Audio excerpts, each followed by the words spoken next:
여러분, 건강한 사람이 어떤 사람인가요? 제가 두 사람을 비교해 볼 테니까 누가 더 건강한 사람인지 한번 말씀해 보십시오. 한 사람은 몸의 다른 지체들이 다 건강합니다. 심장, 폐, 간, 다른 사람보다 2배나 더 건강합니다. 근육까지, 완력까지 다 건강하고 튼튼합니다. 그런데 콩팥 한 군데가 약합니다. 이 사람하고. 또 한 사람은 특별히 남들보다 더 건강하진 않습니다. 그냥 보통 정도, 특별히 나쁘지 않은 정도로 모든 신체 부위가 내장이나 근육이나 이런 것들이 다 그냥 보통 정도가 유지되고 있습니다. 그럼 둘 중에 누가 더 건강한 건가요? 1번입니까? 2번입니까? 2번이죠. 아무리 심장이 튼튼하고 폐가 튼튼해도 콩팥 하나만 약하면 약한 사람이 되는 겁니다. 그런 사람을 우리가 환자라 그러죠. 몸의 한 군데만 약하면 환자가 되는 겁니다. 건강은 온 몸의 전체가 다 골고루 건강해야만 건강한 겁니다. 여러분, 우리가 세상에서 성공하려면은 잘하는 것에 집중해야 된다 그럽니까? 잘 못하는 것에 집중해야 된다 그럽니까? 잘하는 것에 집중해야죠. 세상에서 성공하거나 훌륭한 능력 있는 사람이 되려면은 강점에 집중해야 되고 약점은 오히려 그냥 남아 있더라도 그렇게 많이 얘기하고 그건 맞는 얘기 같습니다. 그런데 사람이 생명을 유지하려면은 강한 곳에 집중해야 될까요? 약한 곳에 집중해야 될까요? 건강을 유지하려면은 강한 것에 집중해야 됩니까? 약한 것에 집중해야 됩니까? 약한 것에 집중해야 되죠. 이거 구별하지 못하면 안 됩니다. 일을 잘하기 위해서는 잘하는 것에 집중하고 강한 것에 집중해야 되지만 사람이 생명을 유지하려면 오히려 약한 것을 집중해서 약한 것도 약해지지 않도록 그것이 어느 정도의 건강을 유지할 수 있도록 해줘야 되는 겁니다. 자, 그러면은 건강한 몸이 그렇다면은 건강한 신앙은 어떤 신앙일까요? 건강한 신앙도 마찬가지입니다. 다른 것은 굉장히 잘하는데 하나를 잘 못하고 하나가 굉장히 약하면은 그것은 건강한 신앙이 안 되는 겁니다. 자, 제가 예를 들어 보겠습니다. 신앙의 요소라 그러면은 사람들이 여러 가지로 분류하지만 전통적으로 가장 많이 분류했던 것이 신앙의 요소가 지정의였어요. 지는 아는 것, 하나님에 대해서 얼마나 많이 아는가, 성경을 얼마나 많이 아는가. 정은 감정적으로 얼마나 뜨겁게 하나님을 사랑하는가, 뜨거운 감정이 있는가. 의는 의지를 말하는 겁니다. 정의가 아니라 의지입니다. 얼마나 그것을 하려고 의지 있게 힘차게 이것을 해나갈 수 있는가 이런 거거든요. 그래서 지정의 3가지가 있는데 제가 예를 들어서 어떤 사람이 이제 2 성도가 있습니다. 한 성도는 지와 정은 100점입니다. 100점 만점에 100점입니다. 그런데 의는 10점입니다. 그러면 합계가 몇 점이죠? 210점이잖아요. 평균으로 하면 70점이잖아요. 근데 이 사람이 신앙이 좋은 걸까요? 아니면은 이쪽 사람은 지정의가 전부 다 60점입니다. 그러면 평균 60점이죠. 합자가 180점밖에 안 됩니다. 그럼 둘 중에 누가 더 신앙이 좋은 성도예요? 60점이에요? 70점이에요? 60점이죠. 실제로 보세요. 어떤 사람이 지와 정의에 있어서 100점이면은 하나님의 뜻 모르는 게 없습니다. 성경을 보면 하나님의 뜻 모르는 게 없습니다. 그리고 하나님의 말씀을 읽을 때마다 눈물이 나고 정말 열정적으로 하나님을 사랑하고 찬양할 때, 기도할 때 그 마음이 불타오릅니다. 근데 의지가 10점이면은요. 그래서 우리가 하나님의 뜻도 알고 열정도 있고 그러니까 그래서 우리가 나가서 하나님 나라를 위해서 일합시다 그러면은 의지가 10인 사람은 뭘 할까요? 안 하는 거예요. 의지가 없어서 움직이지 못하는 거예요. 이게 무슨 믿음이죠? 죽은 믿음이 되어버리는 겁니다. 거꾸로 예를 들면은 정과 의지는 100점입니다. 그런데 지가 10점이면 뭐가 될까요? 지가 10점이면 하나님의 뜻을 모르는 거예요. 열정도 있고 일만 생기면 막 나서서 일을 하는데 하나님의 뜻을 모르는 거예요. 그럼 그 사람은 뭘 할까요? 온 힘을 다해서 막 하는 일마다 하나님의 뜻에 안 맞는 일을 하는 거예요. 예를 들면은 바울처럼 바울이 사울이었을 때 예수님을 몰랐을 때 예수님에 대한 지식이 부족하니까 알미 부족하니까 열정을 가지고 하나님을 섬겼지만 교회를 박해하는 일을 했잖아요. 예수님의 몸된 교회를 사람 막 죽이는 일을 했잖아요. 그래서 이 지정의 3가지가 있으면은 그 3가지가 다 골고루 잘 돼야지 믿음이 좋은 것이지 그 중에서 두 가지나 한 가지는 굉장히 잘하는데 약한 것이 있으면 믿음이 오히려 나쁜 겁니다. 신앙생활을 제대로 잘 못하게 되는 겁니다. 그래서 좋은 신앙이라고 하는 것은 오늘 제목처럼 한마디로 말하면 균형 잡힌 신앙입니다.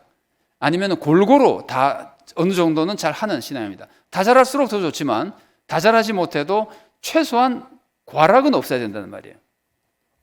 자, 그런데 오늘은 우리가 지정의의 균형에 대해서 생각해 보려고 그러지 않고 오늘 우리는 조금 다른 각도에서 살펴보려고 합니다. 우리가 신앙생활 이러는데 신앙생활을 그냥 그 말장난처럼 문자로 나누면은 신앙과 생활로 나뉘잖아요. 원래 그런 뜻은 아니지만 그래서 이걸 제가 믿음과 삶이라고 하는 것으로 구별해 보려고 합니다. 이 두 가지의 균형에 대해서 나누려고 그러는데 여러분 믿음이라고 하는 것은 오직 하나님의 은혜를 의지하는 거예요. 물론 그 내용은 소망이지만 하나님의 은혜를 의지해서 소망을 이루려고 하는 것이 믿음이에요. 의지하는 게 믿음이에요. 그래서 뭘 의지하느냐 하면은 나를 의지하는 것이 아니라 하나님의 은혜를 의지하는 거예요. 그래서 믿음은 은혜와 거의 같은 말입니다. 그리고 삶이라고 하는 것은 하나님의 뜻대로 살아가는 거잖아요. 하나님의 뜻대로 산다고 하는 것은 우리는 율법 그러면 일단 나쁜 이미지가 있지만 율법이라고 하는 건 굉장히 좋은 겁니다. 여러분 율법은 구약이 가르쳐주는 겁니까? 신약성경이 가르쳐주는 겁니까? 이게 함정 있는 질문이거든요. 신약성경도 율법 가르쳐줍니다. 예수님의 가르침 중에 세상 사람들이 제일 잘하는 게 뭔가요? 산상설교죠. 오른편 뺨을 치고도 왼편 뺨도 돌려대라. 원수를 사랑하라. 이게 은혜예요? 율법이에요? 한 번만 다시 여쭤볼게요. 이게 은혜예요? 율법이에요? 이거 율법이에요. 원수를 사랑하라는 것은 율법이에요. 예수님이 가르쳤다고 율법이 아닌 것이 아니에요. 하나님의 뜻대로 살아라고 가르치는 모든 것이 율법이에요. 그리고 율법의 완성이 뭡니까? 율법의 완성은 사랑이잖아요. 그러니까 은혜를 믿고 의지하는 사람은 율법의 완성이 사랑을 해야 되는 거예요. 그래서 믿음과 사랑 그럴 때 사랑은 율법입니다. 자, 그래서 오늘 우리가 살펴보려고 하는 것은 은혜를 의지하는 믿음과 우리가 하나님의 뜻대로 살아야 되는 올바른 삶. 그래서 이것을 율법을 지키는 것이라고 해서 은혜와 율법이라는 단어를 제가 사용하려고 합니다. 은혜와 율법의 균형에 대해서 살펴보려고 합니다. 은혜도 중요하고 율법도 중요합니다. 율법은 한마디로 사랑의 삶이기 때문에 말할 수 없이 중요하죠. 은혜는 한마디로 하나님을 믿는 것이기 때문에 말할 수 없이 중요합니다. 믿음과 사랑이 우리를 구원으로 이끌어가는 중요한 축이잖아요. 자, 그래서 이 은혜와 율법이 다 중요한데 이 은혜와 율법 중에 은혜만 있고 율법만 있으면 사람이 망하는 겁니다. 은혜는 없고 율법만 있어도 망하는 겁니다. 이 두 가지가 다 있어야 되는데 두 가지가 다 성장할수록 좋은 것인데 최소한 균형은 잡혀 있어야 된다는 말이에요.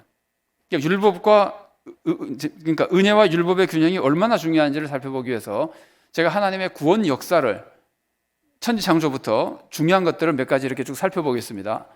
뭐 가능하면 우리인데까지 살펴보겠습니다. 오늘날까지. 자, 성경은 하나님의 천지창조로 시작되죠. 하나님의 창조는 은혜입니까? 율법입니까? 은혜죠. 하나님의 창조는 완전히 은혜예요. 일방적인 은혜예요. 아무것도 없던 곳에 하나님께서 막 만들어 주셨잖아요. 세상이 없었어요. 그런데 존재하게 해주셨어요. 존재하게 해주신 것은 말할 수 없이 중요한 은혜입니다. 하나님이 우리에게 생명을 주시고 우리를 존재하게 해주셨어요. 이거는 은혜 중에 가장 큰 은혜입니다. 여러분, 우리가 받은 큰 은혜가 크게 두 가지가 있는데 첫 번째 은혜가 하나님이 나에게 생명을 주시고 나를 태어나게 하시고 인간 살아있게 만들어 주신 거예요. 그럼 두 번째 은혜는 뭘까요? 두 번째 은혜는 그 인간이 타락해서 죽게 되니까 예수님으로 인해서 새 생명을 주신 거예요. 그러니까 생명을 주셨다가 타락해서 죽게 된 사람에게 영생을 다시 주신 거예요. 그러니까 생명 주신 게 하나님의 은혜예요. 천지창조는 하나님의 절대적인 은혜입니다. 말할 수 없이 큰 은혜입니다. 여러분, 우리가 부모님의 은혜 그러잖아요. 부모님의 은혜 중에 제일 큰 은혜가 뭔가요? 낳아주신 은혜잖아요. 생명 주신 것이 그렇게 큰 은혜입니다. 하나님의 천지창조는 은혜입니다. 하나님이 우리를 생명만 주신 것이 아닙니다. 우리를 하나님의 형상대로 만들어 주셨습니다. 그러면 우리를 하나님의 형상으로 만들어 주실 때 하나님이 우리를 시험 보고 시험이 70점 이상 받은 사람은 하나님의 형상, 10점 받은 사람은 지렁이, 20점 받은 사람은 개, 이렇게 만드셨나요? 하나님이 아무것도 안 보시고 아예 없었어요. 없는데 하나님이 일방적으로 우리를 하나님의 형상으로 만들어 주셨어요. 말할 수 없는 은혜죠. 말할 수 없는 은혜입니다. 그리고 하나님은 우리를 존귀하게 만들어서 세상을 다스리는 사명까지 주시고 세상을 마음대로 이용할 수 있는 축복까지 주셨습니다. 그러니까 말할 수 없는 은혜가 천지창조에서 나타나는 겁니다. 이것을 우리가 그냥 편의상 창조 계약이라고 합니다. 창조 계약이라고 하는 것은 하나님의 일방적인 은혜로 우리를 생명과 하나님의 형상과 세상의 가장 존귀한 존재로 만들어 주신 겁니다. 이 은혜는 인간의 공덕이 하나도 없습니다. 없었으니까, 인간은 존재도 안 했으니까 일방적인 은혜입니다. 자, 이런 은혜를 베풀어 주신 다음에 하나님께서 인간에게 뭘 주셨냐면은 율법을 주시는 겁니다. 이때는 율법이라고 부르지는 않습니다.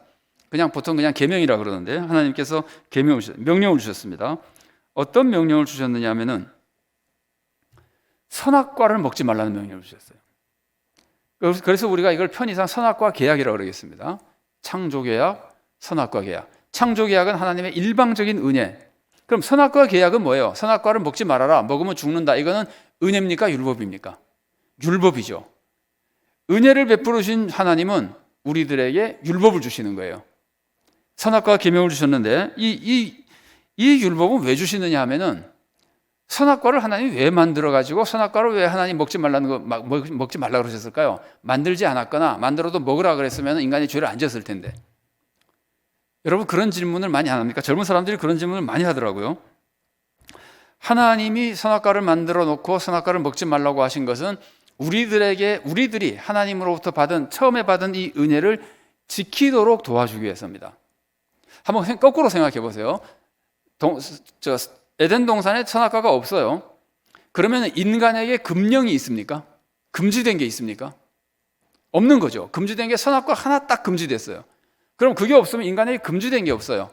인간이 금지된 게 없이 에덴 동산에서 살다 보면은 인간의 생각이 어떻게 될까요? 내가 최고다. 교만해지게 되는 겁니다. 하나님이 금지한 것이 없으면 인간이 하나님을 생각하게 될까요? 안 하게 될까요? 하나님이 직접 와서 만나주시면 몰라도 에덴 동산에 하나님 안 계시게, 하나님 눈에 안 보이는데 선악과도 눈에 안 보이면은 이 인간이 하나님을 생각하겠느냐 말이에요. 그 대신에 거꾸로 생각해 보세요. 선악과가 있으면 선악과를 딱 볼 때마다 누가 생각이 나죠? 하나님 생각이 나죠. 선악과는 인간으로 하여금 하나님의 은혜 안에 계속 거하도록 만들어주신 하나님의 축복의 장치입니다. 선악과가 없으면은 인간이 하나님을 생각하지 못하고 하나님으로부터 멀어지게 되고 교만해지게 되고 천사가 교만해서 사탄이 됐다 그러잖아요. 그런 식의 인간이 타락해버리게 되는 겁니다. 뭐 만들어놔도 타락은 했지만 선악과는 원래 인간을 그렇게 지켜주기 위해서 만드는 겁니다. 여러분 우리가 주일을 지키라 그러잖아요. 주일을 매주 나와서 예배드리라 그러잖아요. 그러면 이 매주 나와서 예배드리라고 하는 주일을 하나님 만들어주지 않으셨다면은 매주 주일 예배를 드리지 않는다면은 우리가 하나님을 얼마나 많이 생각할 수 있게 될까요? 매주 주일날 나오니까 하나님을 생각하고 은혜 안에 거하지 그렇지 않으면 하나님으로부터 멀어져 버리게 됩니다. 제가 굉장히 존경하는 목사님이 지금은 이제 소천하셨지만 제가 가장 존경하는 뭐 두세 분 중에 한 분인데 이분이 이북에 계실 때 이제 그때 거기서부터 예수님을 믿고 10대에 아주 철저한 독실한 선호를 했어요. 근데 농산일을 하는데 너무 농사일이 바빠가지고 주일날 하루를 쉬었어요. 하루를 농사 지러 갔어요. 이날을 농사를 안 하면은 망가질 것 같아서. 그런데 가서 밭일을 하는데 시간이 되니까 종소리가 울리는 거예요. 종소리가 울릴 때마다 가슴이 미어지는 것 같고 가슴을 치면서 눈물을 흘리면서 농사를 지었대요. 그분이. 그런데 한 번 빠지고 나니까 그 다음에 좀 덜 어렵게 빠지게 되더래요. 그러다 보니까 뭐 농사철이라고 하는 것이 한참 바쁘지 않습니까? 계속 빠지다가 이 목사님 말씀입니다. 어느 날 농산일을 하고 있는데 종소리가 들리더래요. 이게 뭔 종소리지? 아, 오늘이 주일이었구나. 몇 달 만에 그렇게 되더라는 거예요. 그러니까 이 하나님이 율법을 만드시는 거는 그 율법을 통해서 은혜를 지키도록 하기 위해서 만들어주는 겁니다. 율법을 가지고 우리가 구원받는 거 아닙니다. 그러나 율법이 있기 때문에 은혜를 지키며 구원의 길을 갈 수 있게 되는 겁니다. 자, 우선 결론은 이겁니다. 선악과를 만들어줬을 때 이건 성경 한번 읽어보겠습니다. 창세기 2장 17절 말씀. 자, 같이 읽어보겠습니다. 선악을 알게 하는 나무의 열매는 먹지 말라.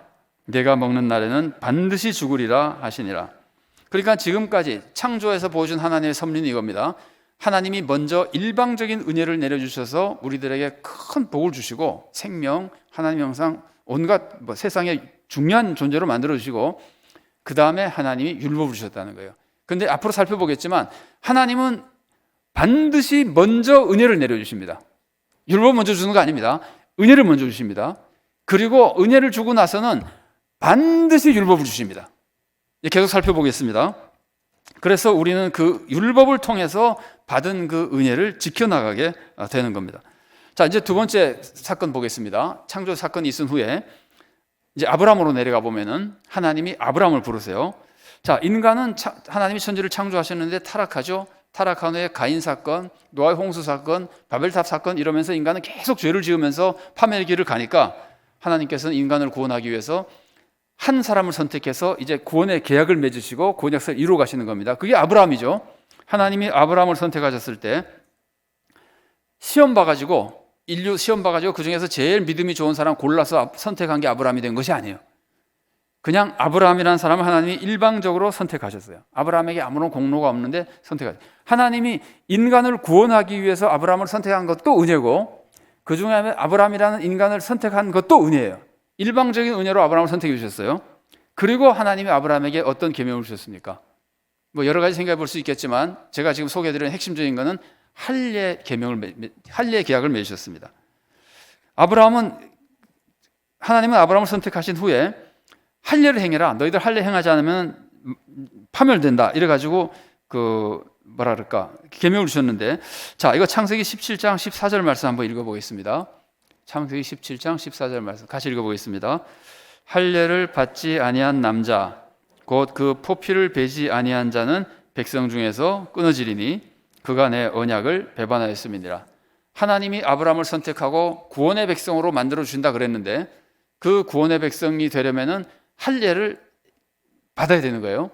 할례를 행하지 않으면 이 사람들은 다 죽는다는 거예요. 구원에서 떨어져 나간다는 거예요. 은혜를 베풀어 주시고 율법을 주셨죠. 할례는 그럼 왜 주신 거예요? 할례도 자기 몸에 할례가 있는 것을 볼 때마다 하나님을 기억하는 거예요.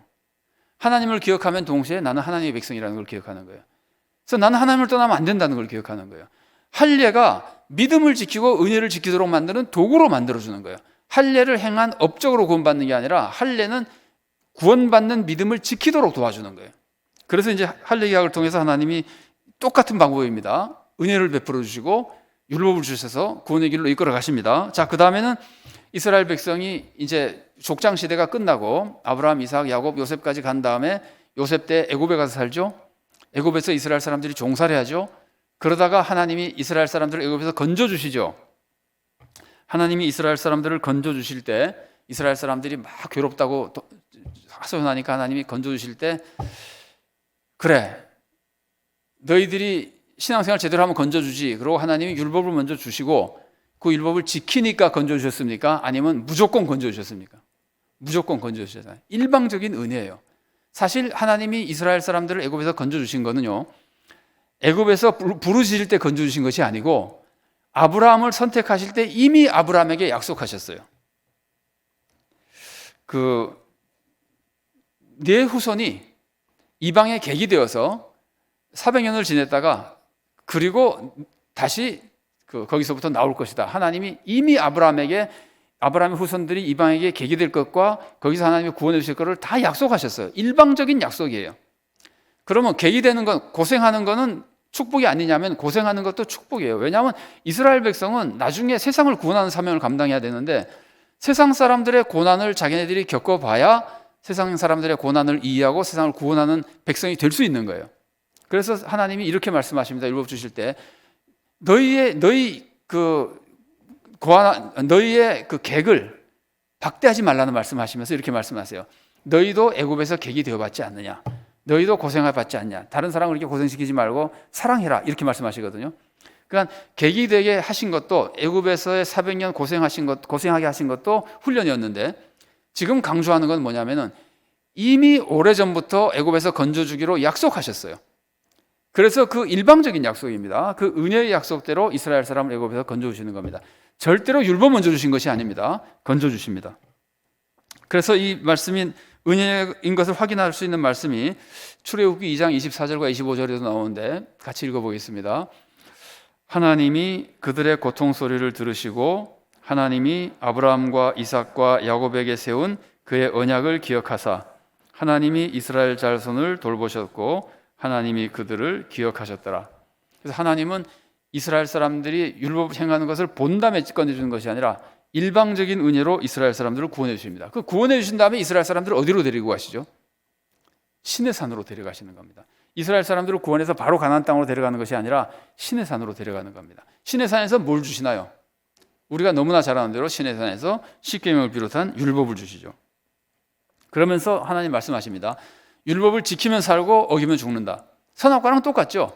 먹으면 죽고 안 먹으면 산다. 할 일이랑 똑같죠. 받으면 살고 안 받으면 죽는다. 율법도 마찬가지입니다. 지키면 살고 안 지키면 죽는다. 자, 잠언 19장 16절 말씀 같이 읽어보겠습니다. 계명을 지키는 자는 자기의 영혼을 지키거니와 자기의 행실을 삼가지 아니하는 자는 죽으리라. 그래서 계명을 주실 때 계명을 어기면은 죽는다고 주시는 거예요. 율법이에요, 다. 그러니까 여기까지만 우선 살펴봐도 하나님은 먼저 은혜를 내려주십니다. 항상 은혜가 먼저입니다. 우리가 첫 시간에 나눈 것도 그거잖아요. 우리와 하나님은 너무 차이가 많이 나 있어서 우리는 절대로 하나님께로 못 가고 하나님이 은혜를 내려주셔야만 구원받는다 그랬잖아요. 하나님이 반드시 먼저 은혜를 내려주세요. 그런데 거기에 덧붙여, 그것도 굉장히 중요합니다. 그걸 모르면 우리가 율법주의자가 되어버리는 거예요. 내 힘으로 자꾸 구원받으려고 그러는 거예요. 그런데 하나님이 은혜를 내려주셔야만 되는데 내려주십니다.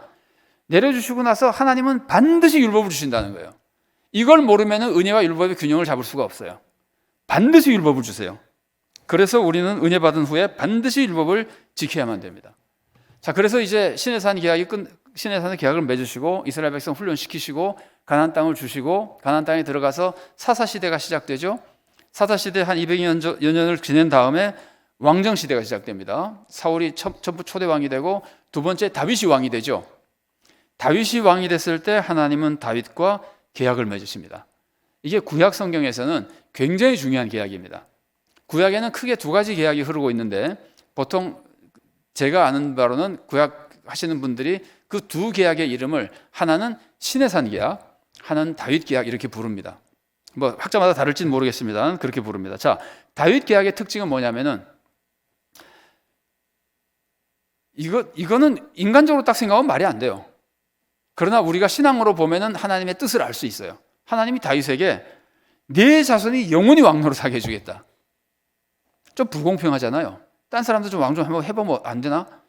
네 자손이 영원히 왕노릇하겠다. 그래서 그게 어떻게 이루어지는 겁니까? 예수님을 통해서 완성되는 겁니다. 그러니까 우리는 이해하죠. 어쨌든 그 약속을 하시는데 이게 일방적인 은혜인 것이 성경을 한번 읽어보겠습니다. 좀 긴데요. 사무엘하 7장 12절부터 15절까지 화면에 나오는 대로 천천히 읽어보겠습니다. 내 수완이 차서 내 조상들과 함께 누울 때에 내가 내 몸에서 내 씨를 내 뒤에 세워 그의 나라를 견고하게 하리라.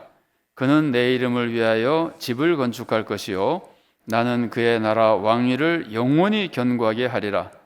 나는 그에게 아버지가 되고 그는 내게 아들이 되리니 그가 만일 죄를 범하면 내가 사람의 매와 인생의 채찍으로 징계하려니와 내가 네 앞에서 물러나게 한 사울에게서 내 은총을 빼앗은 것처럼 그에게서 빼앗지는 아니하리라. 대대로 절대로 은총을 빼앗지 않고 왕노릇 되게 해주겠다고 하나님이 약속해 주셨는데 다윗이 하나님 마음에 드는 모습을 많이 보여주기도 했지만 이런 약속까지 해주신 건 일방적인 은혜입니다. 그래서 다윗 계약의 특징은 은혜입니다. 그럼 시내산 계약의 특징은 뭔가요? 율법이죠. 시내산에서 율법을 주셨잖아요. 그래서 시내산 계약, 율법 계약과 다윗에게 베푸는 은혜의 계약. 사실은 이 은혜의 계약은 다윗에게서 시작된 게 아니고 천지 창조에서 시작됐고 아브라함 때도 이루어졌고 출애굽에서도 이루어진 계약입니다. 은혜 계약입니다. 근데 다윗에게 이 은혜의 계약을 두드러지게 보여주셨다는 거예요. 그러면 다윗에게 하나님이 은혜를 베풀어 주셨으면은 그다음에 뭘 줘야 되죠? 율법을 줘야 되죠.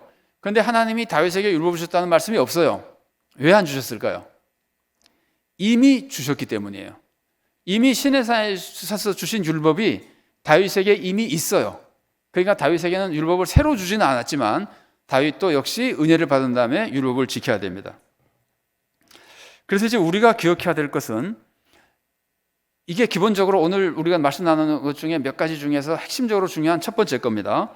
하나님의 은혜가 반드시 먼저 주어지고 모든 우리 삶에는 하나님의 은혜가 먼저입니다. 하나님이 먼저고 하나님 은혜가 먼저입니다. 그리고 하나님이 은혜를 주신 후에는 반드시 율법을 준다는 거예요. 율법 없이 은혜만 임하는 건 없습니다. 없습니다. 그건 율법이 오면 반드시 은혜를 주시면 반드시 율법을 주십니다. 그게 지금까지 나온 대로 창조하시고는 선악과 계약을 주시고 또 아브라함을 불러주신 다음에는 할례 계명을 주시고 이스라엘 애굽에서 건져주신 다음에는 신선한 율법을 주시고 다윗에게 은혜를 베풀어 주신 다음에는 역시 그 율법을 계속 내 머리에 두고 지키라고 말씀하십니다. 자, 이제 율법의 내용을 조금만 정리를 하고 진행을 하겠습니다. 율법에는요, 구약의 율법을 셋으로 분류하는 분들이 있어요. 근데 좋은 분류인 것 같아요. 셋으로 분류하는 분들이 보통 어떻게 분류하냐면은 도덕법, 종교의식법, 시민법 이렇게 분류합니다. 시민법은 구약에 나오는 율법이지만 종교 생활이 아니라 그냥 사회생활에 대한 법이다 이제 이렇게 보는 거예요. 국가 세금에 대한 법 같은 것도 나오고 이제 그러거든요. 근데 뭐 거기서 하나님의 뜻을 찾을 수는 있으나 우리와 조금 거리가 멀고 시민법은 우리와 직접 관계되어 있는 것은 도덕법과 종교의식법입니다. 물론 종교의식도 우리가 그대로 지키지는 않지만 이전처럼 우리가 뭐 제사 드리지 않지만 그 정신은 우리가 예배에 대해서 잘 알기 때문에 배워야 되기 때문에 구약의 율법은 크게 두 가지만 살펴볼 수 있습니다. 도덕법, 종교의식법. 도덕법은 뭔가요? 살인하지 말라, 도둑질하지 말라 도덕법이죠. 올바른 삶에 대한 법이 도덕법입니다. 종교의식법은 제사 드리는 법입니다. 제사법하고 또 하나가 정결법이라고 하는 거예요. 여러분 구약 성경 읽으면 먹지 못하는 거 있죠? 여러분이 만일에 구약 시대에 살았으면 낙지를 먹을 수 있을까요? 없을까요? 못 먹죠. 돼지고기도 못 먹고 삼겹살 못 먹습니다. 이제 구약의 정결법이라고 하는 것이 그런 것들이에요. 이런 것들은 다 종교의식법이에요. 종교의식, 종교의식법, 이제 도덕법 이렇습니다. 그러면 우리가 여기서 한 번쯤 생각해보고 넘어갈 것이 도덕법과 종교의식법이 있으면 도덕법과 종교의식법 중에 어느 게 더 중요할까요? 아시겠죠? 금방. 자, 하나님이 사무엘을 통해서 우리들에게 가르쳐주신 말씀이 순종과 제사 중에 어느 게 중요합니까?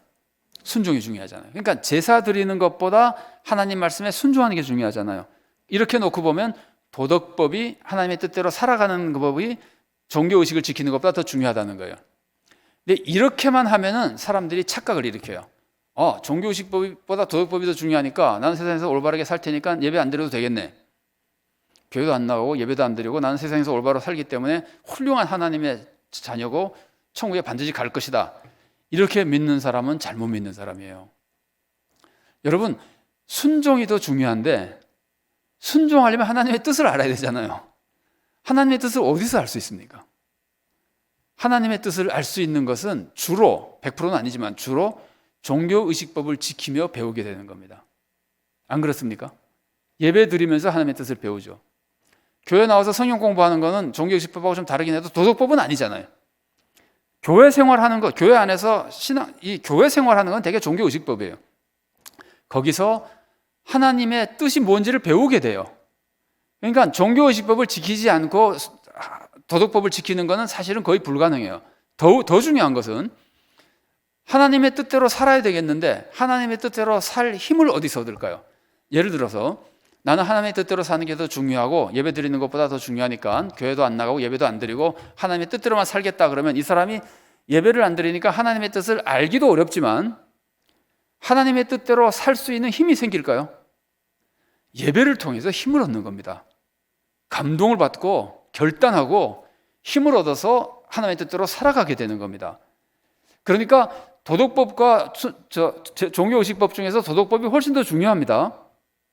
이거는 뭐 우리가 상식적으로 말해도 그래, 우리가 예배 드리다가 한 사람이 쓰러지면은 예배가 더 중요하니까 당신 살아있어, 예배 드리고 나서 도와줄게, 그러는 사람은 없잖아요. 예배 드리다가 온 교회가 예배를 중단하더라도 그 사람 돌봐줘야 되잖아요. 옆에 사람이 돌봐주든지. 불이 난다 그럼 온 교회가 예배를 중단하고 불을 꺼야 되잖아요. 그러니까 도덕법이 더 중요한 거예요. 누구나 알 수 있는 거예요. 그런데 우리가 절대로 잊어버리지 말아야 될 것은 종교의식법 없이 도덕법을 지킬 수 있는 건 아니라는 말이에요.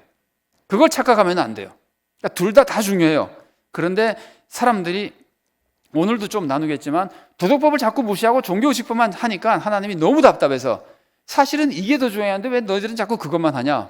그래서 도덕법을 강조하시는 겁니다. 실제로도 중요하기도 하지만 더 많이 강조하셔서 그 말씀이 성경에 많이 나오는 겁니다. 자, 그래서 그리고 이제 또 한 가지는요. 종교의식법이 도덕법과 종교의식법을 지키는 것 중에 도덕법을 더 중요하게 지켜야 하지만 지키는 순서는 종교의식법이 먼저입니다. 자, 이렇게 생각해 보면 됩니다. 여러분 전도하면서 교회 나오라 그러면은 그 사람이 난 죄가 많아서 교회 못 나가겠어. 그럼 여러분 뭐라 그러세요? 그렇지, 죄 많으면 교회 나오면 안 되지. 죄 다 끊고 나서 나와. 그럽니까? 아니잖아요. 죄 지어도 나와 그러잖아요. 그러면 도덕법이 먼저예요? 종교의식법이 먼저예요? 교회 나오는 게 먼저잖아요. 순서는 교회 나오는 거예요. 그래서 거기서 은혜도 받고 바른 삶으로 바꿔나가고 그러는 거예요. 그러니까 종교의식법을 저대로 무시하면 안 됩니다. 종교의식법은 우리 신앙생활에 말할 수 없이 중요합니다. 다만 비교하자면 도덕법이 더 중요하다. 이제 그런 뜻이에요. 성경에 많이 나오는데 제가 그냥 성경 말씀 읽지 않고 넘어가겠습니다. 호세아가 인애가 제사보다 인애를 원하신다. 이것도 도덕법이죠. 아모스가 제사 다 집어치워라. 그러면서 공법을 물같이 정의를 하수같이 일체. 이것도 다 도덕법을 지키라는 거죠. 근데 그때 그 사람들이 그렇게 잘못된 신앙생활을 하기 때문에 그걸 더 많이 강조하신 거예요. 자, 그래서 우리가 기억해야 될 것이 율법에는 종교의식법과 도덕법이 있는데 우리가 신앙생활을 시작하면 먼저 지켜야 될 것은 종교의식법입니다. 그러나 종교의식법에서 끝나면 절대 안 됩니다. 반드시 도덕법을 지키는 사람으로 올바른 삶으로 바뀌어 나가야 되는데 실제로는 바르게 사는 것이 더 중요하다는 거예요. 그런데 이제 이스라엘 백성이 역사를 흘러가면서 이스라엘 백성이 도덕법보다 종교의식법을 더 중요하게 생각하게 됩니다. 자, 이스라엘 사람들이 이제 사사시대로 다시 돌아가 보면은 이스라엘 사람들이 가나안 땅에 들어가서 사사시대가 시작되는데 가나안 땅에 딱 들어가니까 이스라엘 사람들은 가나안 땅에 들어가자마자 바알 숭배에 빠졌어요. 이게 인간이 얼마나 연약한지를 알려줍니다. 이스라엘 사람들이 40년 동안 훈련받고 요단강이 멈추는 기적을 체험하고 여리고성이 무너지는 기적을 체험하고 가나안 족속을 막 파멸시키면서 땅을 정복하는 기적을 체험하고 정복 딱 하고 나니까 금방 바알 숭배에 빠져요. 이렇게 사람이 부족해요. 이스라엘 사람들만 그렇게 했어요? 우리가 그렇게 부족합니다. 그런데 이스라엘 사람들이 왜 가나안 땅에 들어가서 바알 숭배에 빠지느냐 하면은 크게 세 가지 이유가 있습니다. 첫 번째는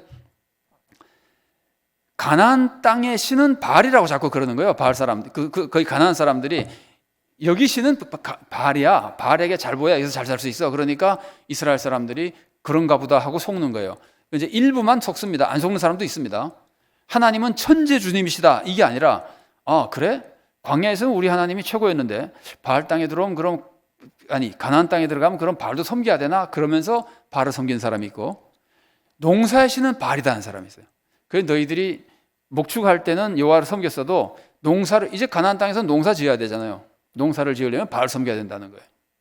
그러니까 그러면 농사를 지으면 바알인데 잘 보여야 되겠네 하고 바알 숭배에 빠진 사람들이 있어요. 또 하나는 바알 숭배 특징 중에 하나는 농사가 풍년이 되기 위해서는 신들이 성행위를 해야 된다고 생각했었어요. 그 사람들의 이제 사고 방식입니다. 신관입니다. 남녀 신들이 성행위를 하면은 풍요롭게 지상에 풍년이 생긴다고 그랬어요. 그런데 남녀 신들이 성행위를 하면 좋겠는데 어떻게 하면 하게 할 수 있을까? 그러면 우리가 여기서 성행위를 하면은 신들이 흥분해서 성행위할 것이다. 이런 식의 사고를 가지고 있어서 종교 의식 속에 성행위들이 있었어요. 그래서 신전에 성행위를 하는 여제사장들이 있고 그랬었어요.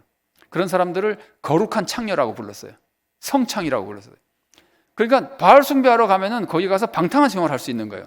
이런 탐욕 때문에 바알 숭배를 좋아하는 사람들도 있고 그러다 보니까 바알 숭배에 빠진 사람들이 많아졌습니다.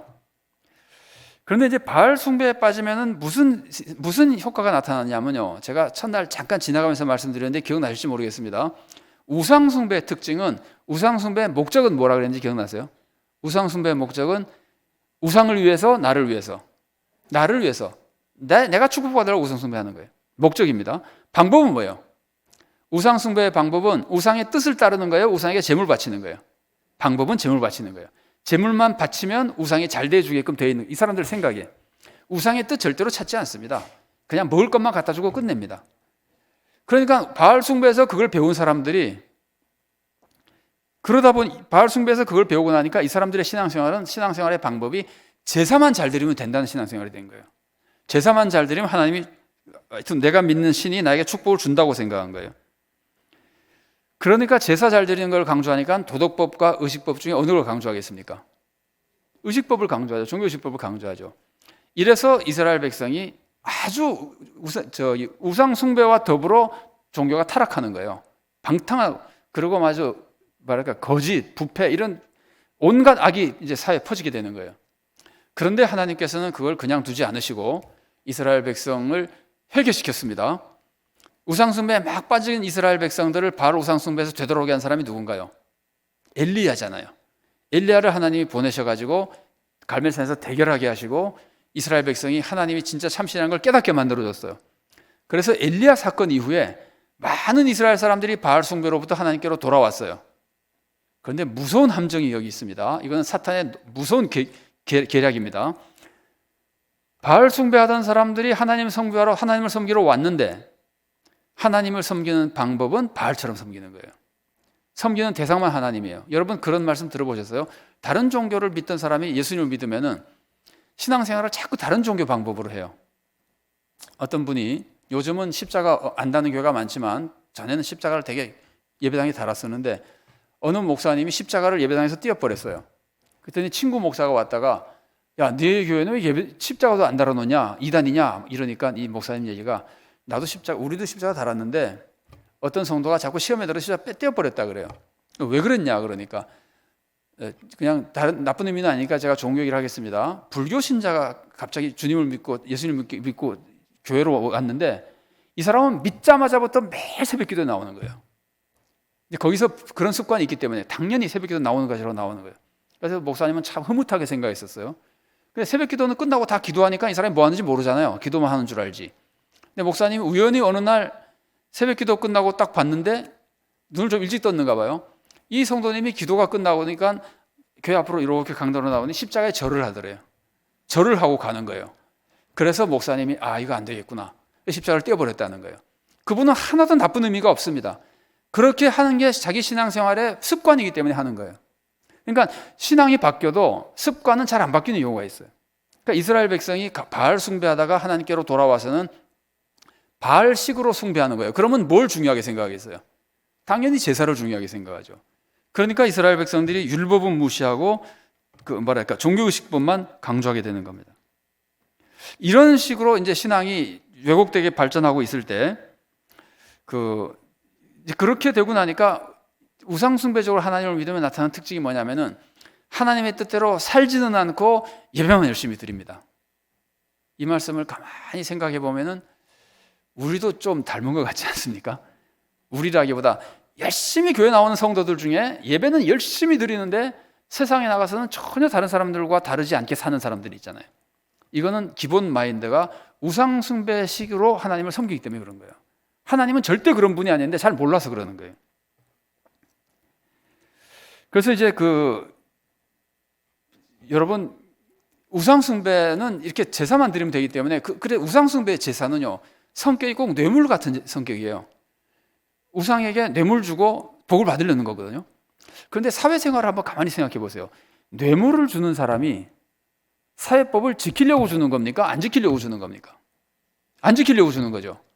그러면 교회에서 예배를 잘 드리면 하나님의 축복을 받는다고 생각하는 사람, 예배를 잘 드리면 하나님의 축복도 받고 하나님의 구원도 받는다고 믿는 사람은 예배를 잘 드리면 잘 드릴수록 사회에서 법을 잘 지키려고 그럴까요? 잘 안 지키려고 그럴까요? 아니 그냥 너무 진지하게 생각하지 마요. 그냥 제가 지금까지 말씀드린 거에 논리가 맞다면 한번 생각해 보세요. 뇌물 주는 사람은 법을 안 지키려고 뇌물 주는 거죠. 뇌물만 주면 복을 받으니까. 그러면 예배만 드리면 복을 받으면 예배를 잘 드린 사람은 세상에서 바르게 살 필요가 있나요? 예배 드린 거로 이미 축복은 다 약속이 됐는데 바르게 안 살아도 축복 받을 텐데. 그래서 예배를 잘 드릴수록 더 마음 놓고 죄를 짓는 거예요. 예수님의 십자가가 내 죄를 용서해 주니까 가서 나는 기도하고 은혜 받고 용서 받으니까 죄를 더 쉽게 지을 수도 있어요. 이게 우리들의 신앙에 있어서 굉장히 위험한 함정 중에 하나입니다.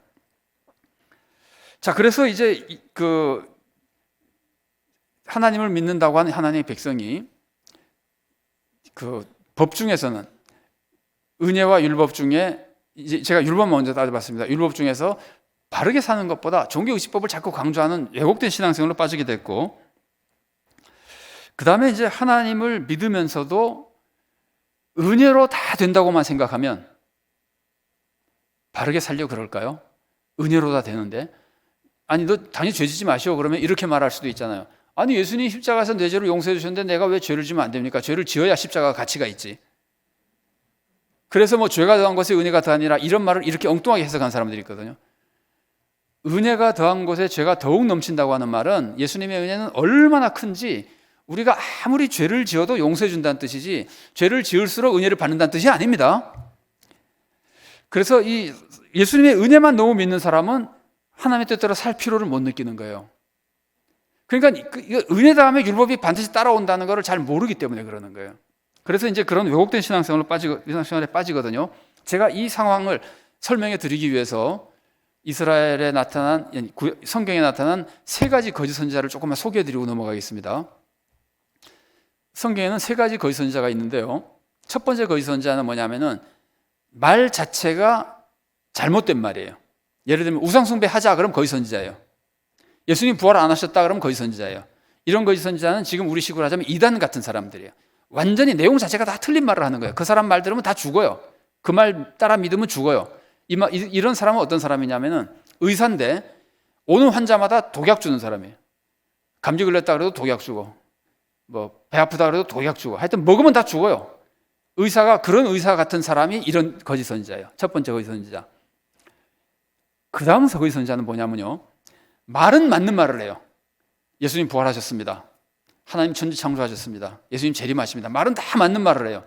우리는 예배 드려야 됩니다. 바르게 살아야 됩니다. 거짓말하면 안 됩니다. 이 사람 말대로만 살면 구원받을 수 있어요. 그런데 왜 거짓 선지자냐면은 그 말에 적용을 잘못하는 거예요. 의사로 치면은 약은 다 독약 아니에요. 좋은 약 줘요. 최고로 좋은 약을 주는데 환자에게 맞는 약을 주는 게 아니라 환자에게 안 맞는 약을 주는 거예요. 고혈압 환자가 오면은 저혈압 약을 주는 거예요. 저혈압 환자가 오면 고혈압 약을 줘요. 그러면 약은 좋은 약인데 먹으면 죽잖아요. 몸을 크게 해치게 되잖아요. 이게 두 번째 거짓 선지자입니다. 이런 사람입니다. 어떤 성도가 집사님이 사업체를 운영하는데 교회 열심히 나와요. 주일 수요 기도에 빠지는 적이 없어요. 헌금 열심히 해요. 11조라고 해가지고 꼬박꼬박 헌금도 해요. 그럼 목사님이 신방을 갔어요. 그런데 목사님이 그 집사님에 대해서 이제 오래 같이 목회하다 보니까 들은 것이 있어요. 집사님이 사업을 하는데 교회도 열심히 나오고 11조는 잘 하지만 사업체 운영에 있어서 부정한 방법도 쓰고 직원들 대우를 잘 안 해줘서 직원들이 막 다치고 사고 나면은 사고 나도 치료도 잘 안 해주고 이런 식으로 운영하면서 교회만 열심히 나오고 헌금만 잘해요. 그러면 목사님이 그 집에 그 집사님 신방을 가서 집사님 예배 잘 나오시는 거 하나님이 기뻐하십니다. 헌금 많이 하시는 거 하나님의 사업에서 크게 쓰이고 하나님께서 크게 축복을 내려주실 겁니다. 라고 설교하면 내용 중에 틀린 게 있습니까? 내용은 다 맞는 말이죠. 근데 그 설교를 그 집사님이 계속 들으면 이 집사님이 나중에 천국 갈까요? 지옥 갈까요? 지옥 갈 위험성이 크죠. 잘못을 안 고치잖아요. 그 집사님에게는 집사님 예배 드리는 거 훌륭한 일이고 헌금하는 거 참 좋은 일이지만 우리 삶에도 하나님께 예배 드리는 삶이 있어야 됩니다. 어려운 이웃을 도와줘야 되고 보살펴줘야 되고 사랑해줘야 되고 사장은 직원들을 잘 보살펴야 되고 그렇게 얘기해야만 참선지자가 되는 거잖아요. 그러니까 하나님 말씀을 전한다고 참선지자가 아니라 적용을 제대로 해야 참선지자가 되는 거예요. 이게 두 번째 거짓 선지자예요. 그 적용을 잘못하는 거. 세 번째 거짓 선지자는 뭐냐면은 말씀도 맞고 적용도 맞아요. 틀린 거 하나도 없어요. 말하는 거는. 그런데 왜 거짓 선지자일까요? 자기가 말씀대로 안 살아요. 예수님이 그렇게 말씀하셨죠. 거짓 선지자를 삼가라. 그러면서 그들의 행위를 본받으면 안 된다 그러잖아요. 열매를 보아 안다 그러면서 거짓 선지자라 그러거든요. 이런 사람이랑 똑같습니다. 이 의사인데 약도 제대로 줘요. 간이 나쁘다는 사람이 오면 간에 참 좋은 약을 줘요. 그런데 그러고 이제 말을 해줘요. 당신 간이 나쁘니까 술을 마시면 안 됩니다라고 말을 해줘요. 근데 자기도 간이 나쁜데 술을 마셔요. 이게 이제 보통 환자들은 모르겠지만 친구가 보니까 친구가 술 마셔서 간이 나빠졌는데 자기 친구를 찾아갔더니 야 임마 술 먹으면 안 돼. 너 술 먹으면 간 더 나빠져. 이 약 먹고 술 먹지 마. 그랬는데 자기도 간 나쁜데 자기는 술 먹어요. 그러면은 이 친구가 의사가 하는 말을 더 열심히 들을까요? 의사가 하는 행동을 더 잘 따를까요? 잘 모르겠죠. 이건 어떻습니까? 제가 담임 목사예요. 근데 여러분 우리가 지금 나라와 민족을 위해서 기도해야 됩니다. 이번부터 한 달 동안은 매주 수요일마다 기도회가 다 끝나고 나면은 우리 남아서 30분 동안 나라와 민족을 위해서 기도합시다 하고 말한 다음에 다 맞는 말이죠 뭐. 자기는 수요 기도회 끝나자마자 갚으래요. 그럼 성도들이 30분 동안 와서 목사님 말씀을 듣고 기도할까요? 목사님처럼 따라서 다 갚으릴까요? 이거는 뻔하죠. 왜 거짓 선지자냐면은 자기가 악을 행하면 그것이 남을 가르치는 것이 돼요. 그래서 세 번째 거짓 선지자가 되는 겁니다. 세 번째 거짓 선지자 되지 않는 것은 정말 어렵습니다. 근데 제가 지금 말씀드리려고 하는 것은 두 번째 거짓 선지자 때문에 남유다가 망하는 거예요. 북이스라엘은 이미 다른 죄로 다 망했고 남유다가 이제 바빌론에게 망할 때 결정적으로 나라를 패망시키는 거짓 선지자가 이 두 번째 거짓 선지자입니다. 이 사람들은 뭐라 그러냐면은 다윗에게 하나님이 약속해 주셨잖아요. 네 자손 영원히 왕노릇 할 것이다. 다윗 가문이 왕노릇 하려면 나라가 있어야 됩니까? 없어야 됩니까? 있어야 돼. 나라가 망할 수가 없어요. 다윗 자손이 왕노릇 할 동안 나라가 망할 수가 없어요. 그런데 남유다는 계속 다윗 자손이 왕노릇 했어요. 딱 한 번 며느리 아달랴가 섭정왕을 한 적은 있지만 6년 정도. 그 다음에는 전부 다윗 자손이 왕노릇 했어요. 그러니까 거짓 선지자들이 말하는 거예요. 이 사람들아, 북이스라엘은 다윗 자손이 아니잖아. 망했지. 근데 우리는 왕이 다윗 자손이잖아. 하나님이 다윗 자손 영원히 왕노릇 한다 그랬잖아. 우리나라는 망할 리가 없는 거야. 우리나라는 영원히 평강을 누리는 거야. 신의 산 계약에서 뭐라 그랬습니까? 신의 산 계약에서 너희가 하나님을 버리면 사람도 죽고 나라도 망한다 그랬어요. 신명기에서 그 말 많이 나와요. 그런데 거짓 선지자들이 우리는 하나님의 은혜의 약속을 받은 나라이기 때문에 안 망한다는 거예요. 그러면 신의 산 계약과 다윗 계약이 지금 서로 다른 걸 가르쳐 주죠. 지금 율법을 가르쳐 주는 말씀과 은혜를 가르쳐 주는 말씀이 있는데 이 둘 중에 지금 백성에게 어느 말씀을 주느냐가 말씀의 적용이에요. 그러면 죄를 짓고 있는 이 유다 백성에게 두 말씀 중에서 어느 말씀을 줘야 될까요? 율법을 줘야 될까요? 은혜를 줘야 될까요? 율법을 줘야 되죠. 그런데 율법의 말씀은 전하지 않고 너 그러면 망한다는 경고는 하지 않고 계속 우리나라 안 망한다는 거예요. 우리나라는 평안하다는 거예요. 그러니까 이스라엘 백성이 회개하지 않는 거예요. 그래서 나라가 망하는 겁니다. 그러니까 이 두 번째 거짓 선지자가 굉장히 무서운 거짓 선지자입니다. 자, 그래서 이제 이스라엘 사람들이 망했어요. 망해서 이제 바벨론에 포로로 잡혀갔잖아요. 포로로 잡혀가서 이스라엘 사람들이 남유다 백성이 유다 지파가 중심이지만 다른 지파도 섞여 있습니다. 어쨌든 유다 백성이 바벨론의 포로로 잡혀가서 생각해 보는 겁니다. 우리나라가 왜 망했을까? 바벨론의 신이 더 강해서 망했지. 그러면 바벨론 우상 숭배하는 거예요. 그런 사람 많지 않습니다. 하나님이 더 강한데 왜 망했을까? 하나님은 우리를 벌하신 것이다. 하나님이 왜 우리를 벌하셨을까? 우리에게 가르쳐주는 선지자들의 말을 생각해 보니까 누구 말이 맞는 거예요? 죄 지으면 망한다는 말이 맞는 거예요? 우리는 무조건 안 망한다가 맞는 거예요? 죄 지으면 망한다가 맞죠? 그러면 이 망한 사람들의 입장에서 볼 때 은혜가 중요한 겁니까? 율법이 중요한 겁니까? 율법 지키는 게 더 중요하죠. 그래서 이스라엘 백성이 나라가 망한 다음에 바벨론의 포로로 잡혀가서 율법을 지키기 시작하는 겁니다. 율법을 강조하는 겁니다. 그래서 그때 선지자들의 글을 다 모아서 선지자 글이 준비되고 편찬되고 하여튼 율법을 굉장히 많이 강조했어요. 이 포로 시기에. 율법을 강조하는데 어느 정도로 강조했냐면은 너무 많이 강조해가지고 의미상 이렇습니다. 태초에 율법이 있었느니라. 이런 식으로 율법을 강조하는 거예요. 그래서 제가 이제 그냥 한번 그림으로 생각해 보세요. 이쪽에 은혜의 계약이 쭉 흘러내려오고 있습니다. 이쪽에는 율법의 계약이 쭉 흘러내려오고 있습니다. 그러면 균형을 잡으려면은 요 안에 있어야 됩니다. 어느 정도 안에 있어야 그래도 균형이 잡혀 있는 겁니다. 그런데 만일에 이 안에서부터 완전히 벗어나 버려 가지고 율법은 완전히 무시하고 은혜만 강조하면은 그게 지금 나라가 망하기 직전이었잖아요. 은혜만 강조하니까 하나님이 나라를 멸망시켰습니다. 율법을 안 지켰기 때문에 멸망시킨 겁니다. 그러니까 이제 이 사람들이 율법을 지켜야 되는구나, 그래야 사는구나 하고 율법을 지키는 것으로 나라를 끌고 온 거예요. 회개한 거예요. 율법을 지키자 그래서 율법을 강조하는 방향으로 흘러와서 요 사이에 딱 멈췄으면 됐는데 율법을 지나치게 강조한 거예요. 율법만 지키면 구원받는다가 된 거예요. 자, 구원은 은혜로 받습니다. 율법을 지킴으로써 은혜를 지키는 겁니다. 그런데 이제는 그것이 아니라 은혜 없어도 율법으로 구원받는 것처럼 되어버리는 거예요. 율법이 너무 강조돼서. 사실 이제 유대인들이 은혜를 무시한 건, 은혜를 모르거나 아주 무시하는 건 아닙니다. 그런데 이제 극단적인 표현을 설명을 하자면은 은혜를 율법보다 지나치게 무시한 거예요. 율법을 지나치게 강조한 거예요. 그래서 이 균형이 깨어져 버린 거예요. 율법 쪽으로 균형이 깨어져 버린 거예요.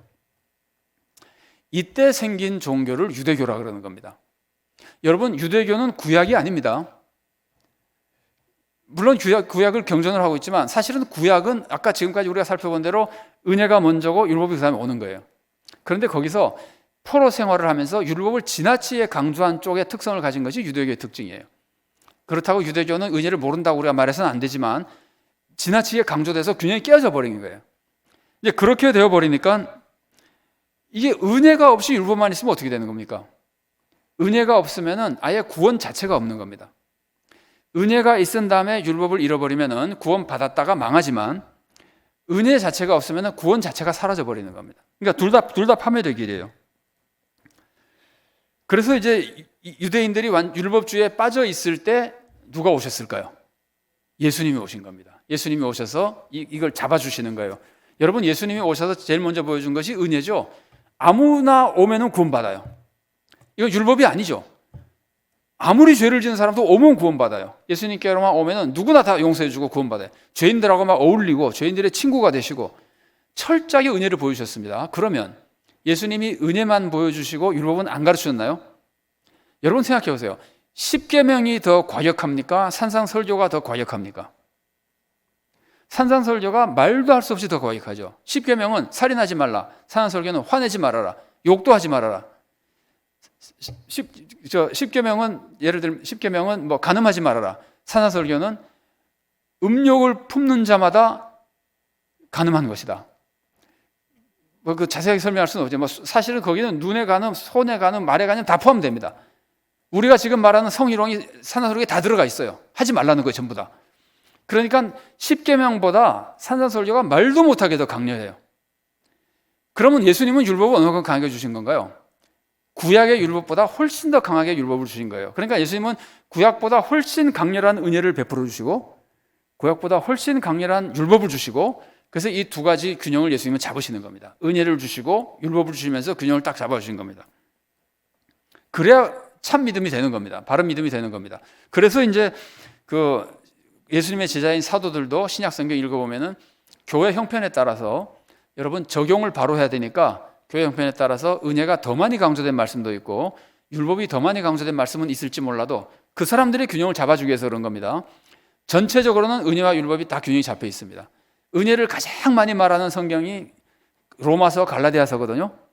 근데 로마서도 12장부터 뒤로 쭉 가보면은 거의 율법이에요. 갈라디아서도 4장까지는 은혜가 강조됐지만 5장, 6장은 율법이 강조되어 있어요. 그러니까 그 사람들을 바른 신앙으로 잡아주기 위해서 은혜를 먼저 강조는 했어도 절대로 율법 무시하지 않습니다. 그래서 신약 성경까지 은혜와 율법이 균형을 딱 잡았었어요. 그런데 이제 초대교회로 들어가잖아요. 초대교회에서 균형 잡힌 신앙도 했습니다. 그러다가 교회가 조직화되잖아요. 교회가 조직화되면 무엇이 중요해지냐면요. 교회 법을 지키는 사람이 중요해져요. 교회가 조직화되면 교회 법을 잘 지키고 교회를 잘 지키고 뭐 교회 전통을 잘 지키고 이런 사람이 중요해져요. 그러니까 교회가 조직화되면서 교회법을 잘 지켜야 된다고 하는 율법이 강조되는 거예요. 은혜보다. 그래서 여러분 그 교회에서 강조하고 있는 뭐 행위들, 금식, 금욕 이런 행위들이 강조되니까 중세교회에 들어가면서 여러분 잘 아시는 대로 중세교회에서 금욕 생활 많이 하잖아요. 이게 다 율법 지키는 거예요. 종교적 업적을 세우려고 그러고 종교 의식을 지키고 율법을 지키고 은혜가 없는 것은 아니지만 다시 율법이 강조되는 겁니다. 그러니까 제가 한번 정리해 드리면은 이 균형을 잡고 내려오다가 유다가 망할 때 은혜로 치우치고 율법을 무시했습니다. 나라 망했습니다. 다시 포로 시대에 회개하고는 율법으로 너무 치우쳐가지고 믿음이 파괴됐습니다. 은혜가 너무 약해졌습니다. 그래서 예수님이 오셔서 다시 잡아주셨습니다. 그런데 초대교회로 들어가면서 가고 교회가 이제 발전하고 부흥하면서 조직화되면서 다시 율법이 강조되는 거예요. 교회 의식, 교회 행위, 아니면은 교회 법. 그래서 형식주의 같은 모습이 나타나고 율법주의 같은 모습이 자꾸 나타나는 거예요. 여러분, 율법주의는 율법을 지키십시오 하는 게 율법주의가 아닙니다. 율법을 지키라는 건 예수님도 하신 말씀입니다. 율법주의는 내가 율법을 지킨 행위로 구원받으려고 하는 것이 율법주의예요. 은혜 대신 내 행위를 의지하는 게 율법주의예요. 그러니까 이제 초대교회가 율법을 강조하다 보니까 다시 율법주의화 돼가는 거예요. 그러면서 뭐 공덕과 업적을 강조합니다. 그러다 보니까 공덕을 쌓으면 구원받는 것처럼 되어버린 거예요. 선행을 많이 하고 구제를 많이 하고 기도를 많이 하면 구원받는다고 생각하게 된 거예요. 행위 구원이 돼버리는 거예요. 율법주의가 된 거예요. 그렇게 율법주의가 된 것의 가장 대표적인 모습이 뭘까요? 우리가 너무나 잘 아는 대표적인 모습이 면죄부를 만들어 판 겁니다. 여러분, 면죄부는 돈 내고 구원받는 것이 아니에요. 면죄부의 원리는요, 사람이 선행을 많이 하면은 선행을 해서 받는 구원받을 만큼의 선행을 빼고 남는 선행이 남잖아요. 어떤 사람은 성 프란시스나 이런 사람은 선행을 너무 많이 했으니까 자기 구원받고도 선행이 남잖아요. 그러면 그 선행이 어디로 가냐면 교회 창고에 보관이 돼요. 그러니까 면죄부를 내면은 그 선행을 그 사람에게 덧붙여 주는 거예요. 채워주는 거예요. 아니, 선행이 100은 돼야 구원받는데 이 사람 50밖에 안 돼. 그럼 면죄부를 사는 순간 그 헌금으로 교회에서는 저장된 이제 선행 중에 50만큼을 그 사람 주는 거예요. 그 사람은 그러면 선행이 채워져서 구원받는 거예요. 그러니까 인간의 선행으로 구원받는다고 믿는 율법주의가 되어버린 거예요. 이게 이제 이제 타락했을 때 그 잘못된 종교의 모습이었었거든요. 이때 종교개혁자들이 나타나죠. 하나님이 종교개혁자들을 보냅니다. 그럼 종교개혁자들이 뭘 강조합니까? 종교개혁에서 3대 표, 5대 표 이런 얘기를 하는데 종교개혁의 3대 표라는 게 있죠. 우리가 너무나 잘 알죠. 오직 믿음, 오직 은혜, 오직 성경. 우리가 너무 잘 아는 거죠. 그걸 종교개혁자들이 강조했는데 생각해 보세요. 오직 성경을 강조한 이유가 뭘까요? 그럼 무엇 말고 오직 성경이라는 거예요. 그럼 교회가 그동안에 성경 말고 뭘 강조했다는 거예요? 사람의 가르침을 강조했다는 거예요. 교황의 가르침을 강조했다는 거예요. 그러니까 이거는 율법주의가 되면은 인간의 행위로 구원받고 인간의 조직을 중요하게 생각하고 인간의 법을 중요하게 생각하다 보니까 인간 중심이 되는 거예요. 교황 중심, 인간 중심, 교회 중심이 되는 거예요. 그래서 교회가 교회의 가르침만 옳다고 생각하는 거 아니다. 교회 가르침도 틀릴 수 있다. 성경만, 하나님의 말씀만이 진리다. 그래서 오직 성경 강조한 거예요. 그래서 종교개혁의 정신은 한마디로 말하면요, 인간 중심에서 하나님 중심으로 바꿔준 거예요. 그러면 오직 믿음을 강조한 이유는 뭘까요? 교회가 무엇으로 구원받으려고 그러기 때문에 인간의 행위로 구원받으려고 그러니까 행위가 아니라 오직 믿음이다. 그래서 인간의 행위가 아니라 하나님이 주신 은혜를 믿는 믿음, 하나님 중심으로 바뀌는 거예요. 그러니까 이것도 율법주의에 빠진 교회를 믿음으로 돌아오는 겁니다. 율법으로 치우친 교회를 은혜로 돌아오게 하는 겁니다. 종교개혁이라고 하는 것이. 오직 은혜도 마찬가지입니다. 인간의 업적으로 구원받는 것이 아니라 하나님의 은혜로만 구원받는다. 그래서 종교개혁은 두 가지를 생각할 수 있습니다. 율법주의에 빠진 사람을 은혜로 끌어온 것이고, 좀 달리 말하면 인간 중심이 된 교회를 하나님 중심으로 바꿔놓은 겁니다. 그래서 이제 종교개혁이 되고 나니까 어느 정도 은혜가 강조돼서 균형이 잡혀야 되잖아요. 그런데 이제 종교개혁 이후에 세월이 흘러가면서 교회들이 어떻게 변하냐면 이제 우리나라 교회를 생각해 보세요. 우리나라 개신교는 종교개혁에 대해서 굉장히 찬양하죠. 제가 볼 땐 너무 지나친 것 같아요. 칼빈을 구세주처럼 믿는 것처럼 보일 때도 있는데 그건 아닙니다. 칼빈은 무조건 다 맞는 거 아닙니다. 지금은 깔뱅이라 그럽니다만은 어쨌든 그 종교개혁자만 의지하는 것이 아닙니다. 그런데 종교개혁이 은혜를 강조했다는 걸 우리가 강조하다 보니까 우리나라 한국교회는 그냥 여러분이 생각해 보세요. 한국교회는 지금 은혜를 강조하는 것 같습니까? 율법을 강조하는 것 같습니까? 은혜와 율법 중에 어느 쪽이 더 강조되는 것 같습니까? 은혜가 강조되는 것 같죠? 한번 더 여쭤볼까요? 도덕법하고 의식법 중에는 어느 게 강조되는 것 같습니까? 도덕법과 종교의식법 중에 한국교회는 주로 어느 걸 강조하는 것 같습니까? 뭐 우리 교회 말고 한국교회 전체를 내가 아는 대로 생각해 보자면 대개 종교의식법을 강조하죠. 교회 나오고 예배 나오라는 건 굉장히 강조해도 직장에 지각하지 말라는 얘기는 별로 안 하죠. 교회 지각하면 안 된다 그래도 직장에 지각하면 안 된다는 말은 제가 보기엔 별로 안 하는 것 같아요. 교회 지각하면 안 되는 것처럼 직장도 지각하면 안 됩니다. 자, 이제 어쨌든 삶에 대한, 올바른 삶에 대해서 가르치는 이 균형이 한국 교회에서는 깨진 것 같다 이거예요. 제가 많은 성도님들에게 여러분이 보는 한국 교회는 어떻습니까 하고 여쭤보면은, 뭐 신학생들에게 여쭤보면은 은혜가 강조됐다고 생각을 해요. 만일 한국 교회가 지금 종교개혁은 은혜로 끌어왔는데 얼마든지 은혜로 치우칠 수 있죠. 한국 교회는 은혜로 치우쳤을 가능성이 좀 있어요. 그러니까 바른 삶에 대한 것이 부족하다고 우리가 다 하는 말이잖아요. 한국 교회 다니는 성도들마다 교회는 나가는데 세상에서 바르게 살지 않는다고 얘기하잖아요. 그게 율법은 강조되지 않고 은혜가 치우친 거거든요. 그러면 지금 한국 교회는 무엇이 강조돼야 되는 겁니까? 율법이 강조돼서 바로 잡아와야 되는 거예요. 바로 잡아와서는 바로 잡은 그 사이에 균형 잡힌 상태를 지켜나가야 되는 거예요. 그런데 우리가 실수하기 쉬운 것 중에 하나가 뭐냐면요, 종교의식법하고 은혜를 착각해가지고 하나님의 은혜는 하나님이 주시는 겁니다. 그걸 믿음으로 받아들이는 겁니다. 그런데 어떻게 착각하냐면은 예배를 드리면 은혜를 받는다고 생각을 해요. 종교의식법을 지킨 행위로 은혜를 받는다고 생각해요. 그건 은혜가 아니죠. 은혜는 공짜로 주는 건데. 그러니까 예배를 드리면 은혜를 받고 구원받는다고 딱 정해지니까 세상에 나가서 바르게 살 필요성을 별로 못 느끼는 거예요. 세상에서 바르게 살아나가야만 사실은 은혜를 지킬 수 있습니다. 그리고 믿음을 지킬 수 있고 구원을 받을 수 있습니다. 바르게 사는 것으로 구원받는 건 절대로 아닙니다. 은혜로 구원받습니다. 근데 그 은혜를 지키는 길이 바르게 사는 거예요. 하나님의 뜻을 생각하며 바르게 살아나가는 거예요. 아까도 제가 소개해드렸죠. 은혜를 주시고 율법을 주시는데 율법을 주신 은혜는 율법을 주신 목적은 은혜를 지키기 위해서라 그러잖아요. 그래서 우리는 이 두 가지 균형, 이제 결국은 이 두 가지 균형의 문제입니다. 제일 먼저 우리가 기억해야 될 것은 항상 하나님 은혜가 먼저고, 그 다음에는 하나님은 반드시 율법을 주시고, 그러면 은혜와 율법 두 가지가 소위 믿음과 사랑으로서 우리 신앙을 지켜나가는 쌍두마차처럼 되고, 그 모든 것을 이루어가는 소망이 힘을 주고 하는 것인데, 이 올바른 신앙생활을 하기 위해서 은혜와 율법이 균형을 잡아야 된다는 거예요. 우리가 이제 짧게 살펴봤지만 천지창조부터 오늘 우리 지금 이 시대까지 중요한 사건들을 살펴보면은 둘 중에 하나를 잃어버리면 망했어요. 율법을 잃어버리면 나라가 망하고 사람이 죽은 믿음이 돼서 다 파멸당합니다. 은혜를 잃어버리면 그건 믿음도 아닙니다. 아예 지옥에서 노는 겁니다.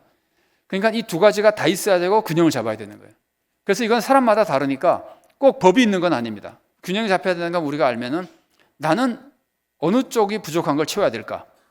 우리 교회는 어디가 부족한 걸 채워야 될까? 우리 주위에서 우리가 하는 신앙생활의 기본적인 모습, 우리가 한국교회를 위해서 기도한다면 한국교회는 어떻게 균형을 잡아야 될까? 그래서 은혜 쪽에 치우쳐 있다면은 율법을 좀 더 많이 강조하고, 율법주의자가 되면 절대로 안 되지만 바른 삶에 대해서 강조하며 균형을 잡아야 되고, 그 다음에 종교의식법과 도덕법 중에서 균형이 깨져서 교회 생활만 강조하고 사회생활, 가정생활, 직장생활을 강조하지 않고 있다면 큰일 나는 거거든요.